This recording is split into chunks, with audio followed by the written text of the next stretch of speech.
అలాగే రకేష్ టౌన్ కూడా చిన్న చిన్న సమస్యలు లేక కొంచెం గొడవగా ఒక బీటీ రోడ్ అన్న అక్కడ ఒక శివుడి విగ్రహం ఏర్పడేటట్టున్నాం శ్మశానంలో అన్ని ఊళ్ళలో బాగుంటుంది లేదు కొంచెం కాబట్టి మేము పెట్టాం ఇంకా ఏది కావాలని చెప్పి ఎనర్జీ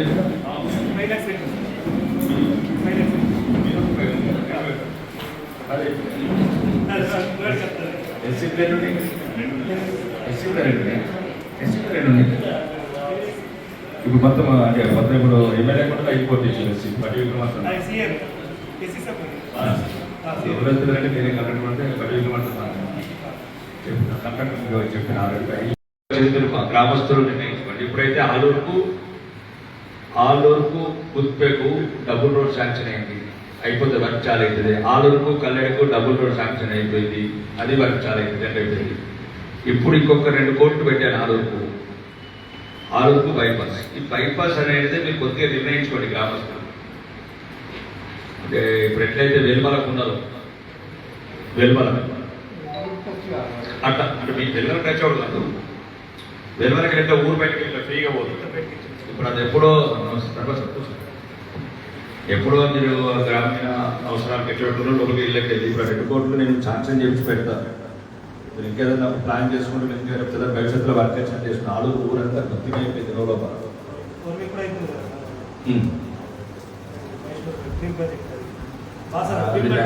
టైం పడుతుంది. అది ఇప్పుడు 2 కోట్లు పెట్టినాను. ఇప్పుడు ఇప్పటి కాదు కానీ ప్రభుత్వం ప్రపోజల్ పెట్టాం. ఇప్పుడైతే మీకు ఎందుకంటే ఇప్పుడు ఒక మేడపల్లికి రోడ్ అవుతుంది, అయిపోతుంది మేడపల్లి ఆలూరు మంచి లాగే ఆలూరు ఇప్పటికైతే చెప్పు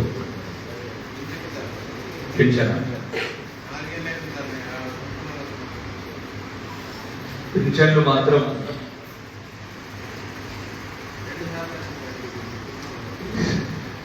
నువ్వు నా ఇంట్రెస్ట్ అంటే ఇప్పుడు నా ఇంట్రెస్ట్ నేను ఏమంటున్నా అంటే ఒకటి దయచేసి ఒక మాట, ప్రభుత్వం 2.5 సంవత్సరాలు అయితే ఫస్ట్ ప్రాధాన్యత క్రమంలో పోతుంది. ఫస్ట్ ఇల్లు ఊరుకు 10, 20, 30, 40, 50 కట్టుకుంటే వాళ్ళందరికీ ఇస్తున్నాం. ఇంక ఇల్లు లేదని ఎవరైనా చెప్తే ఈ సంవత్సరం మళ్ళీ ఊరుకు 50 ఇస్తాం. ఏప్రిల్ నుంచి కోట స్టార్ట్ అయింది, మళ్ళీ 3,500 ఇల్లు మళ్ళీ ఇస్తున్నారు. కాబట్టి ఫస్ట్ ఇల్లు ప్రాధాన్యత. ఎందుకంటే స్థలాలుండి కిరాయిళ్ళు ఉన్నారు, గురిచరాలు ఉన్నారు, అట్లున్నారు ఇట్లున్నారని ఫస్ట్ అయితే ఒక నీడకు వర్షానికి తడకుండా బతకని అన్నట్టు ఫస్ట్ ప్రభుత్వం నిర్ణయించుకుని కడుతున్నారు. మీకు ఎవరికైనా రాని వాళ్ళు ఉంటే చెప్పండి, అందరికి ఇల్లు ఇప్పించే బాధ్యత నా. స్థలాలు ఉన్న వాళ్ళకి ఇప్పుడు. రెండోది అరువులందరికీ రేషన్ కార్డు ఇప్పించాం. అరువులందరికీ ఒక్కొక్క ఊర్లో 50, 60, 100. నందిపేటలో అయితే 2,200 ఇప్పించాం. ఎవరైనా రేషన్ కార్డులు రాని వాళ్ళు ఉంటే అరువులు చెప్పండి, ఇక్కడనే ఎవరెవరు ఉన్నారు ఎవరెవరు రేషన్ కార్డు ఇచ్చాం. ఇంకా 3 పెన్షన్ ఇంకా ప్రభుత్వం నిర్ణయం తీసుకోలేదు.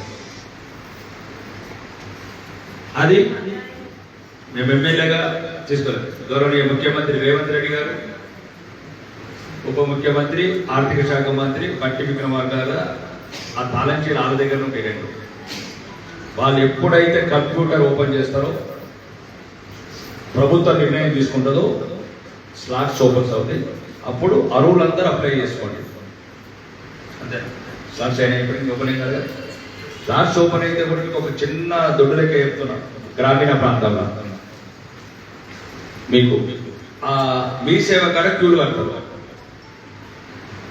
మీ సేవ ఉంటుంది కదా, ఆ మీ సేవ కాడ జనాలు బాగుంటారు. జిరాక్స్ తీసుకుంటా ఆడ రూపాయి జిరాక్స్ కూడా 10 రూపాయలు చేస్తారు ఆ 2-3 రోజులు. కాబట్టి ఏం లేదు, పెన్షన్లు మాత్రం ఎవరికన్నా చెప్పండి. అరువులందరికీ వచ్చిన రోజు ప్రభుత్వ అధికారులు ప్రభుత్వ నిర్ణయం తీసుకున్న తర్వాత చేసిన తప్ప ఇప్పటి వరకు రాలేదు, ఇప్పటి వరకు ఇవ్వలేదు కొత్త పెన్షన్ అప్పటి కూడా. కాబట్టి మీరు ఇబ్బంది పడకండి. తెలంగాణలో 612 మండలాలు ఉన్నాయి. 612 మండలాలలో ఒక మండలం ఆలూరు. 612 మండలాలు 13,672 గ్రామాలు. 12,672 గ్రామాలు. ఆ గ్రామాలకి ఒక గ్రామం. కాబట్టి అందరికి వచ్చే రోజు మనకు వస్తాయి. ఇంకా వేరే ఇబ్బందులు ఉంటే చెప్పండి. గ్రామీణ ప్రాంతాల మీద ఎదుర్కొంటున్న తాగునీటి వాటర్ ప్రాబ్లమ్స్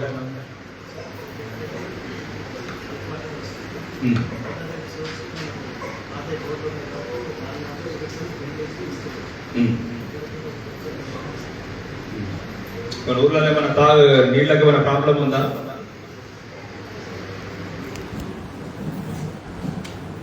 వేరే ఇష్యూస్ ఏమిటి గ్రామాలలో?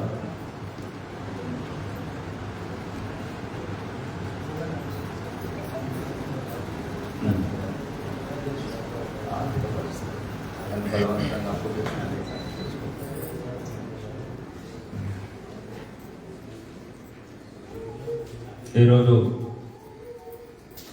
తహసీల్దారులందరికీ మరియు వేదిక మీద ఉన్న అధికారులు సభ్యులందరికీ మరియు భారతీయ జనతా పార్టీ కార్యకర్తలను గెలిపించిన కార్యకర్తలందరికీ నాయకులు ప్రత్యేక నమస్కారాలు. ఈరోజు ఆర్మూరు ప్రత్యేకంగా ఎటువంటి రాజకీయ కక్షలు లేని, బెదిరింపు రాజకీయాలు లేని, అక్రమ కేసులు లేని ఆర్మూరుగా తయారు చేశారు. ప్రజలందరూ కలిసిమెలిసి ఉండమని చెప్తున్నారు. పార్టీలకు అతీతంగా, కులాలకు అతీతంగా కలిసి ఉన్నట్టు అభివృద్ధి అనేది నిరంతరం జరిగే ప్రక్రియ. ఈరోజు ఆలోచన చూసుకుంటే త్వరలోనే గౌరవనీయ రెవెన్యూ మంత్రితో మాట్లాడడం జరిగింది. సుమారు 7 కోట్ల రూపాయలతో ఇంటిగ్రేటెడ్ ఎంఆర్ఓ ఆఫీస్ కూడా మీ గ్రామస్తులందరి ఏకగ్రీవ స్థల నిర్ణయంతో చేయడం జరుగుతుంది. దొరికేశ్వరకు రెండోది ఆలోచన ప్రత్యేకంగా ఆర్మూరు నియోజకవర్గంలో సెంటర్ ఉంటుంది కాబట్టి నందిపేటకు, ఇక్కడ ప్రాంతాలకు, ఇక్కడ చివరి వెళ్ళేది నుంచి కోయిల్పేట, ఇక్కడ చివరి వచ్చి దొరికేశ్వర్ కాబట్టి ఆలోచన మధ్య ఉంది కాబట్టి దీన్ని ఈరోజు ప్రత్యేకంగా దృష్టి పెట్టి సుమారు 7 కోట్లు పెట్టి ఆలూరు నుంచి కల్లెడ రోడ్ శాంక్షన్ చేయించాను 7 కోట్లు, ఆలూరు టు గుత్తిపేట డబుల్ రోడ్ 8 కోట్లు, అండ్ హాస్పిటల్ అంటే ఆలూరుని ఒక ప్రముఖ చిన్నపాటి టౌన్గా డెవలప్ అయిన ఒక అభిప్రాయం ఉన్నాం. ఎందుకంటే ఇది చాలా ఉపయోగపడుతుంది స్థానిక. మీకు ఎటు పోయినా కానీ డబుల్ రోడ్, మళ్ళీ ఇప్పుడు కల్లెడ నుంచి చిన్నాపూర్ రోడ్ పెట్టి మళ్ళీ మీరు ఇటు పోవాలని నిజామాబాద్ పోవాలని డబుల్ రోడ్డు, ఇటు పోవాలని ఇప్పుడు మేదపల్లి కూడా రోడ్ శాంక్షన్ అవుతుంది. అంటే ఇంకా ఎక్కడ పోయినా మీకు 4 వైపుల రోడ్డు, బస్ సౌకర్యాలు కూడా ఆల్రెడీ మొన్ననే రవాణా శాఖ మంత్రిత్వం జరగడం జరిగింది. ఎక్కడైతే గ్రామీణ ప్రాంతాలలో బస్సులు తగ్గినాయి, ఇప్పుడు ఎందుకంటే కొత్త నిర్ణయం ఏంటంటే హైదరాబాద్లో డీజిల్ బస్సులన్నీ తీసేస్తున్నారు డిసెంబర్ వరకు. ఆ బస్సులన్నీ జిల్లాలకు పంపిస్తున్నారు కాబట్టి మనకు కొన్ని బస్సులు వచ్చే అవకాశం ఉంది. ఎక్కడైనా బస్సులు లేని వాళ్ళకు బస్సు ట్రిప్పులు ఇస్తాము, ఏమి ఇబ్బంది పడద్దు. రెండోది ట్రిప్స్ ఏదైనా గ్రామీణ ప్రాంతాలలో ఎక్కువ ట్రిప్స్ కావాలంటే కూడా విద్యార్థులకు ఇక్కడ సౌకర్యం ఉండేట్టు చేస్తాము. ఎందుకంటే అక్కడ 2000 బస్సులు శాంక్షన్ చేసింది కేంద్ర ప్రభుత్వం, ఎలక్ట్రికల్ బస్సులు. అవన్నీ హైదరాబాద్లో పెట్టి డిసెంబర్ లోపల డీజిల్ బస్సులన్నీ జిల్లాల కేంద్రాలకు పంపిస్తున్నాం. ఆ బస్సులు ఇంకా ముఖ్యంగా గ్రామీణ ప్రాంతాలలో గ్రామీణ ప్రాంతాల్లో రోజు ఉండే వ్యవసాయం మీకు ఏమన్నా వారి ప్రాబ్లం ఉందా? కొనుగోలు కేంద్రాలు రేపు ఖాళీ ఏమని చెప్పాను. నందిపేట సైడ్ ముందుకు వస్తున్నారు ఫోటో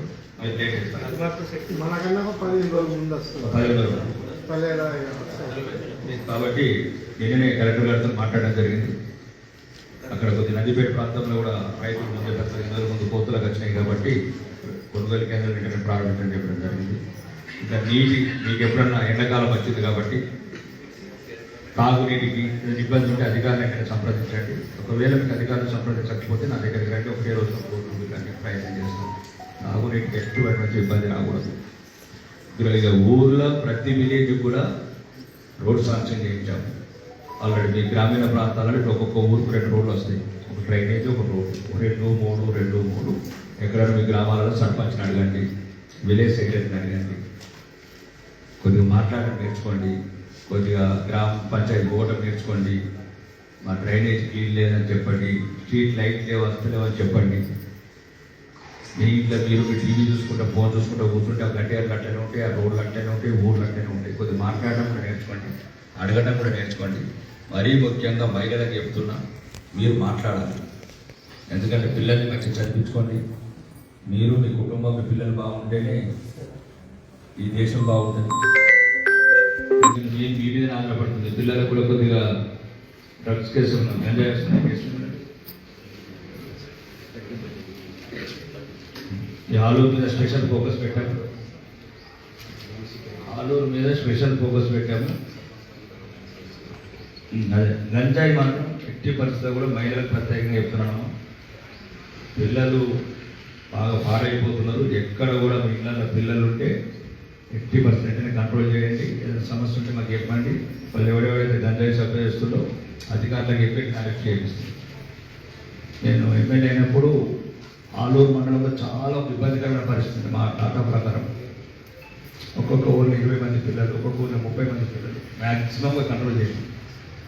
కాబట్టి నేను చెప్తున్నాను, ఎందుకంటే రాజకీయం ఓట్ల గురించి చెప్తలేను. కడుపు నిండా అనుకున్న పిల్లల్ని మంచిగా కాపాడుకోండి, మంచిగా సర్వ్ చేయించుకోండి. ఎందుకంటే అక్కడ మీ పిల్లలు మంచిగా చదువుకుంటే ఇక్కడ వచ్చి కూర్చుంటారు. ఇట్లా ఆఫీసర్ల లాగా, ఎమ్మెల్యే లాగా, సర్పంచ్ లాగా మంచిగా చదివే కాపాడాలి.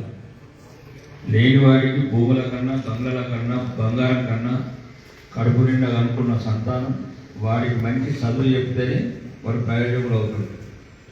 షాట్ల ఏమంటారు, షాట్ల తగులు పోసి మీరు పెళ్లి చేసుకుంటున్నారు అనుకో, పిల్లలు ఏం చేస్తున్నారు, వాడు ఎప్పుడు పోతున్నాడు స్కూల్కు, ఎప్పుడు వస్తున్నాడు, కొద్దిగా ఒకసారి పట్టించుకోండి, చెప్పండి.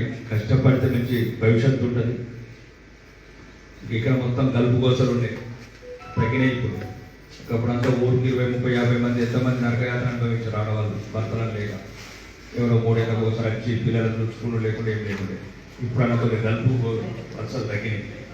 కాబట్టి పిల్లలకు చదువు మంచిగా చెప్పండి. రానున్న రోజులలో చదివే ఈ ప్రపంచాన్ని శాసిస్తుంది. ఉన్నోడు లేనోడు కాదు, చదువు ఉన్నోడు, చదువు లేనోడు. చదువు మంచిగా వచ్చినోడు, చదువు మంచిగా, 2 జాతులు ఉంటాయి. తర్వాత గ్రామాలలో కూడా కలిసి ఉండండి. అన్నిటికన్నా ముఖ్యంగా హిందువులకు ఇవ్వదలుచుకున్నది ఏంటంటే కడుపు నిండా కనుక్కోండి. ఎట్లయితే ముస్లిమ్స్ కడుపు నిండా కనుక్కుంటున్నారో మీరు కూడా అందరూ. ఈ మధ్యన అదొకటి హిందువులలో రాను రాను జనాభా తగ్గిపోతుంది. అది బాగా ప్రమాదకరం. ఎందుకంటే ఒక్కళ్ళు ఇద్దరు ఏదో మనం కనుక్కుంటుంటే ఇబ్బంది అవుతుంది భవిష్యత్తులో. అది ప్రపంచం ఇబ్బంది అవుతున్నది. మీరు ఒక్కసారి ఆలోచించుకోండి. 10 ఎకరాల భూమి ఉంది, 20 ఎకరాల భూమి ఉంది, 30 ఎకరాల భూమి ఉంది, అవి దేనికి పనికిరావు. ఆఖరికి ఇంటి నిండా పిల్లలు ఉంటే ఎక్కడికైనా పండుగకు, పబ్బాకు, ఒకడు అమెరికా పోయిన ఒకటి ఇంటికాడ ఉంటాడు, ఒకడు హైదరాబాద్ ఉద్యోగం చేసినప్పుడు వ్యవసాయం చేస్తాడు. కాబట్టి ఇంతకుముందు కూడా మన కుటుంబాలలో 4 మేనత్తలు, 2 మేనమామలు కడుపు నిండా అనుకున్న కాలంలో ఏం లేని రోజులల్లా ఈ మధ్యన అన్ని ఉన్నా కానీ మంచి ఆగమైపోతున్నాడు. ఎట్లయితే పూజలు పునస్కారాలు మంచిగా చేసుకొని, ఎట్లయితే ముస్లిమ్స్ 5 సార్లు నమాజ్ చేసుకుంటారు.